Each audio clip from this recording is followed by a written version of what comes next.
Now, this thing, I mean, I try and go back and look at it. This YouTube shit. This YouTube shit will cut your shit off at the end, and you won't know what's being said. I ain't worried about it.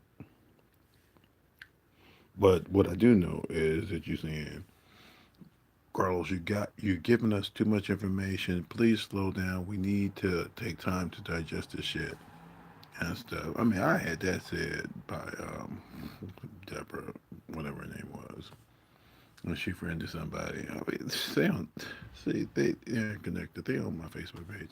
I'm not even tripping. You understand something, people? I told my father, I said, you don't have me living in poverty, and I have been living in this house, and I want my money, and I want to go on vacation, and I want all kind of shit. And you know what he said? I'm getting ready to deliver everything you asked for. Oh, I'm drinking wine now. I ain't drinking the brandy. Brandy is actually a derivative of wine, but you know that shit was making me sick. The wine gives me the runs. The red wine that I normally drink, that other people give me. Well, that's cannons in there. I'm sitting there doing all this kind of shit, and I'm trying to figure out, okay, then what's affecting me, and why is it affecting me so? Jesus just blessed the wine and gave it to the disciples. He didn't drink it, just like he did with the bread. He blessed it and gave it to the people. He said, I'll eat with y'all later.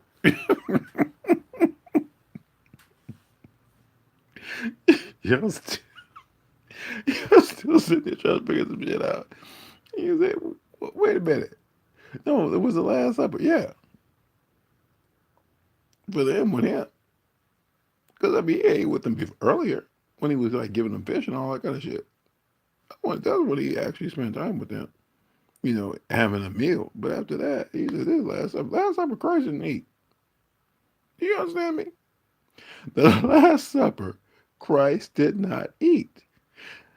Have any of you actually looked at the story? He said a blessing. And then y'all went out there and y'all fucked him up. You beat him. I mean, he was in prison. You don't even know what happened to him in prison. You think that what happened to him was just what happened now when he was like, walking down the street and then the people were spitting at him and stuff? Oh, they did shit to him in prison too. Trust me, I know. That's where I learned how to take a proper fucking as a gay man.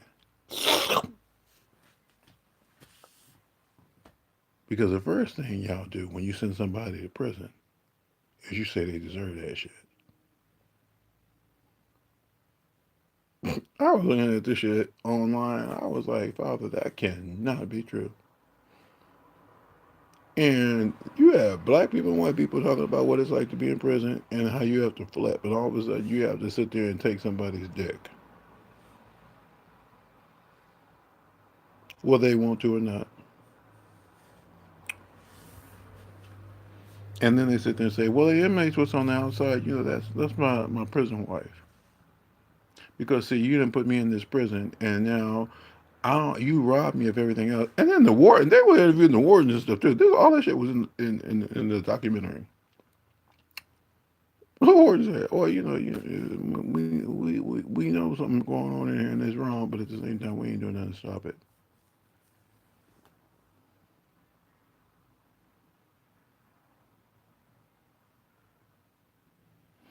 And I had a friend who I know was straight up gay. He told me straight up, he said, "Look, I really don't like giving up my behind, but if I have to go to jail, I'm gonna find the first person who can take care of me and keep me safe, and I'm gonna give it all up."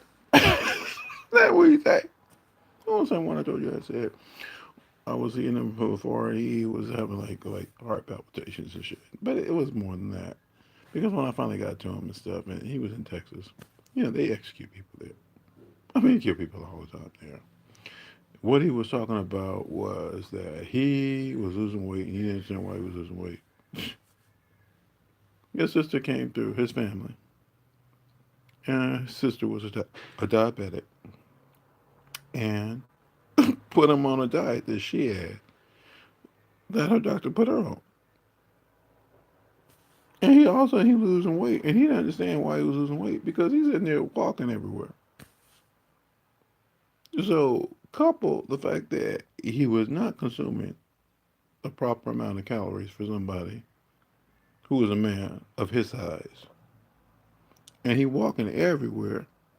Now all of a sudden he losing weight, and he couldn't understand why he was losing weight. He thought he was dying. He was like, "You ain't dying. Ain't nothing wrong with you." Now he did tell me later because he left Texas. He went to Seattle. It was funny, and it was something he told me. He told me all kind of shit. He was funny. He told me about the fact when he went to Texas. He went to Texas following somebody who was a friend of his, who he said stole his life.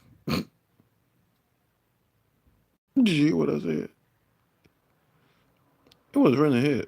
Now I knew the man. I didn't think he was all that cute, but you know his last name was Glass, so you should be able to see through that shit.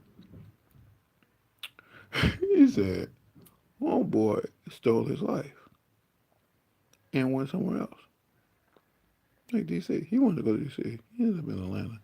You know, Atlanta's supposed to be burning. Actually, that's where the Super Bowl is. Y'all should have fun with that. Trying to figure out who's gonna win between the Rams and the New Patriots.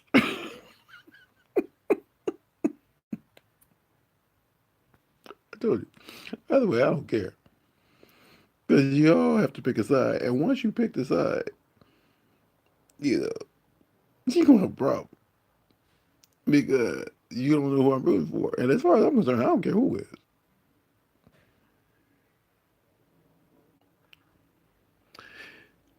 He does the impossible. Will he do it? Yes, he will. Yes, he will. Pray him, and yes, he will. Yes, he will. Oh, yes, he will.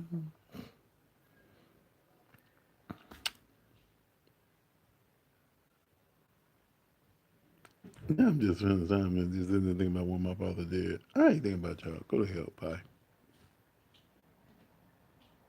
Yeah, go to hell. Bye. I'm making sure that this thing don't cut me off prematurely.